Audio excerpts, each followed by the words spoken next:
Makeup झाला, ओरडून झाला, तयार होऊन हिरो बनून क्रियांश निघाला.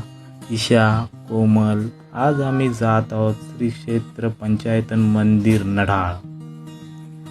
आताच बघत आहोत रिक्षाची वाट बघून थकलो. पोरगा पण नाराज झाला. आली थोड्या वेळाने रिक्षा. आमचं मंदिर देवलीचं खूप छान विठ्ठल मंदिर आहे. विठ्ठल मंदिरात जाऊन तिथं प्रसन्न वातावरण आहे. तसेच रस्त्याच्या बाजूला फटाके, झेंडूची फुले, खूप मस्तपैकी. आज ट्रॅफिक नसल्यामुळे आज मोकळा रस्ता दिसत. तसेच आम्ही आज जात आहोत नढाळ येथील मंदिर. हे श्री क्षेत्र पंचायतन मंदिर म्हणून ओळखले जाते. हे मंदिर रायगड जिल्ह्यातील खालापूर तालुक्यात आहे आणि ते JM म्हात्रे चॅरिटेबल ट्रस्टने उभारले आहे. दुपारचे 12 वाजले होते. खूप ऊन होता. मुलाला पाहायला चटके बसत होते, परंतु तो पण खाली उतरून पायऱ्या चढूनच मंदिरामध्ये एंट्री केली. या मंदिरात श्री गणेश, साईबाबा, महादेव, मारुती आणि भवानी माता यासारख्या अनेक देवतांची मंदिरे आहेत. या ठिकाणी भक्तिनिवास आणि भंडारगृह देखील उपलब्ध आहे. येथील वातावरण आणि निसर्ग खूप सुंदर आहे. ते पाहून मुलांना खेळणं, मनसोक्त खेळणं खूप मजा वाटत आहे.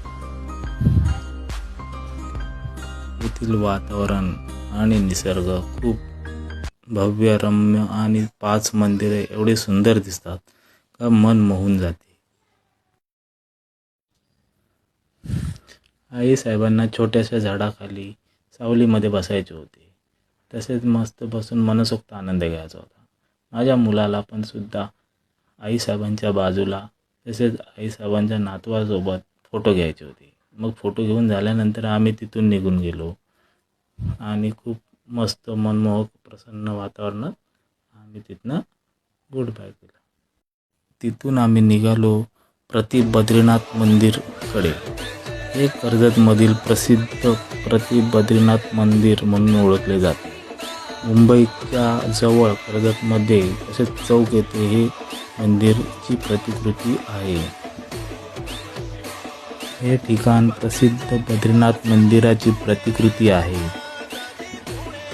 कर्जत हे या मंदिरासाठी सर्वात जवळचे रेल्वे स्टेशन आहे.